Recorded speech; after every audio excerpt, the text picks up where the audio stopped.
سلاسل الافلام والاجزاء التانية في اي عمل فني مخاطرة كبيرة جدا، ممكن تبقى ايقونية وترفع السلسلة لفوق وتزود نجاح باقي الاجزاء، او تودي القصة والسلسلة في سابع ارض، فبالتالي باقي الاجزاء بتتشاف فاشلة حتى لو نجحت. واحنا من يوم ما بدأنا سلسلة التوب 10 بنتكلم دايما عن احسن 10 اعمال لفنان او لجنرا معينة، بس المرة دي انا جاي اكلمكم عن اسوأ واوسخ وانجح يا باولو افلام وحشة كجزء تاني او تالت او ايا كان، ومش هقول اسمك يا ولاد رزق 3. الفيديو ده برعاية مشروع زحل، ما تنسوش تعملوا لهم سبسكرايب. تعالى نبدأها بأكتر فيلم هنتكلم عنه النهارده، وهو كارثة فاشخ القلوب قناص المهاب وفتاة أحلامي وأنا في عمر ال 12 سنة اللي زعلت لما اتجوزت، ولحد دلوقتي عموما كان نفسي تستناني لما أبقى راجل غني وأروح أتقدم لها. سلسلة عمر وسلمى بدأت بعمر وسلمى الجزء الأول، مش عارف ليه قلت كده مع إن دي بديهيات الحياة، بس عموما أول جزء كان مميز وحلو جدا وأثر على الشباب وقتها، عمل ثورة بسبب المشاهد الحلوة اللي كانت بينهم والميمز اللي كانت بتضحك طحن وقتها. انا مش لابس البنطلون يلا، مش حاسس باي هوا. طيب كنا اتمسكنا، الله يخرب بيتك. يخرب بيتك. طبعا فستان مي عز الدين 2007 اللي البنات كلها كانت هتموت عليه وقتها وبتحلم تتجوز بيه. مش هحور واقول اني حضرت الوقت ده منصور صاحب القناه هو اللي بيحكي، انا وقتها كنت جنين، لا مؤاخذه يا منصب، بالغلط قلت للناس انك عجوز وقربت تموت. الجزء الاول تقريبا غير كتير في الناس وبدا بسببه تطلع موجه الجيتار وسلم الجامعه والعيال اللي بتاكل في كوك دور، كان في كوميديا مؤثره وقصص عن المشاكل الزوجيه والخيانه، الاطفال اللي بيقعوا في النص بين اب وام مستهترين، في اغاني عايشه لحد النهارده. ايش بعدك بلاش بعدك يا هاجرني. كل اللي انا قلته ده ارميه في الزباله. الجزء الثالث كان شبه كلمه فيلم تجاري، البي بيتكلم على المزرعه اللي على الفيسبوك، مش تعرف الهبل اللي انا عايشه فيه. فيلم تجاري او غسيل اموال. ايه التفاهه اللي انت فيها دي يا اخي اختشي على سنك. لسه باعت لي عايز خشب عشان تبني وبعت لك. حاولوا يكونوا كرييتيف بس فشلوا والحوار طلع كرنج قوي. الله يا استاذه مي، انت ما جربتيش تقفشي عليه؟ انا بقالي جزئين بقفش عليهم. كسر جدار رابع وكوميديا وكده. طب كنسل لي فكره الجواز من مي عز الدين. كاركتر بيسي النكش ده يا عم بيسي، ما انت هو مش مبينه. انا اساسا ما بلبسوه. هي مين اللي جنبك دي يا عم بيسي؟ بوس النكس مراتي، ما تيجي نبوس. سبقتك انا. مش معقول، مش مصدق نفسي، الرابر توناك. طب بص بالله عليك الافيه ده. كلت وشي بره. كلت وشك ده على اساس انا واقف بكلم رقبتك. انت قصدك ان تمام يا استاذ تامر حسني الفنان المشهور. طبعا عمر عايش على قفا ابوه مع مراته، بياكلوا ويشربوا من فلوس ابوه. عمر رافض انه يشتغل، المفروض ان من المنطقي ان يعني مراته تزعل عايشين على قفا ابوه. هو بقى في عالم تاني، اقصى مشاكله انه عاوز يغني ويبقى مطرب شعبي. قررت اغني شعبي. نص مشاكلك يا فنان. والله اللي مزعلني كله مش في تفكير عمر ولا انه عاوز يبقى مطرب، انا مشاكلي كلها في الراجل ده. بالنسبه للراجل اللي فوق مراتك ده ايه الكلام؟ ما تحفوه، سيبولي حته. بس عموما يعني نقول اللي لينا واللي علينا. الاغنيه دي جامده فشخ.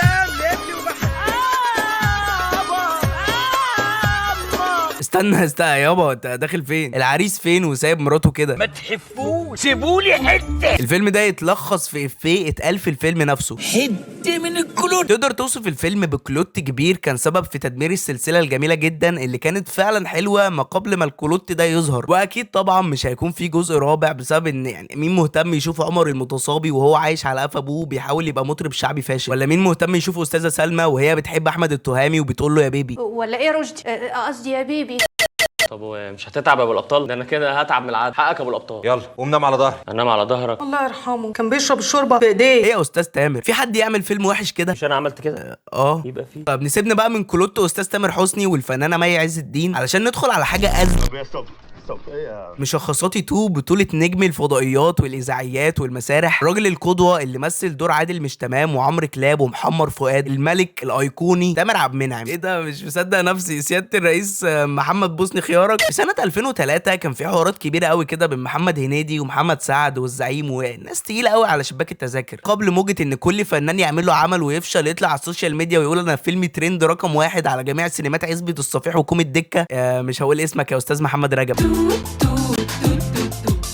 انزل تامر عبد المنعم بفيلم المشخصاتي سنه 2003. تعرفش الفيلم ده غسيل اموال ولا مين المنتج الفاجر الغامر يعمل فيلم زي ده؟ الفيلم اللي بيتكلم عن شلبي الكومبارس اللي مكرس حياته يقلد الممثلين، فبيجي شخص يستغل ده في النصب. وبعيدا عن تامر عبد المنعم في الفيلم ده، فيلم حقيقي فيه شويه كوميديا لطيفه ونوستالجيا حلوه، وبالنسبه لناس كتير انا مش منهم الحمد لله، بس بصراحه اني اشهد له ان في واحد كده بتاع الله يرحمه طلعت زكريا. تصدق وتؤمن بالله؟ لا اله الا الله. انا مش عمرو دياب. تصدق انت وتؤمن بالله؟ لا اله الا الله. انت لو مع عمرو دياب انا اقطعك دلوقتي.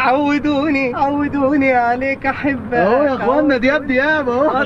دياب اهو. ومشهد تقليده لعمرو دياب اللي لسه بيستخدم لحد النهارده لما حد بيعلن عن حفله للهضبه ب 200 جنيه. الفيلم بتاع النهارده اللي تامر عبد المنعم قرر فيه انه ما يقلدش في الفيلم ممثلين ولا مشاهير، لا كان بيقلد سياسيين، فكان فيلم في منتهى العبث من نوعيه الافلام اللي بتلاقيها شغاله على روتانا فبتسيبها شغال علشان تعمل صوت في البيت. معلش بس يعني هنعلى في الليفل شويه وندخل على سلسله القرموطي اللي هتسبب لك انسداد في شرايين الخصيتين وتمنعك من الخلفه 17 سنه مينيمم. احمد ادم عمل افلام كتير جدا وفشلت، فقال لي طلع كاركتر القرموطي ده من الدرج واشتغل بيه، وبالفعل اشتغل بيه فيلمين وكانوا في المتوسط منه، قرموطي في ارض النار وارمب بيتمرمط. في اشاعات كتير بتقول ان ممكن يرجع بفيلم في السلسله دي تاني، فيعني اتمنى ده ما يحصلش لانه حقيقي مفيش زي اول جزء. الحاجه الوحيده الحلوه في السلسله دي اننا بدانا نشوف فيها عصام عمر اللي طلع في اول مشهد. شوف سبحان الله عصام عمر فين دلوقتي واحمد ادم فين، علشان تعرف بس ان الحاجات دي ارزاق. الحاجه الجايه ان مانس صاحب القناه بيحبه وكان بيشغله في الجيش علشان ما كانش فيه فيلم يتفرج عليه غيره. شوف الفيلم نزل امتى؟ ساعتها منصور كان في الجيش، مش قلت لك قرب يموت؟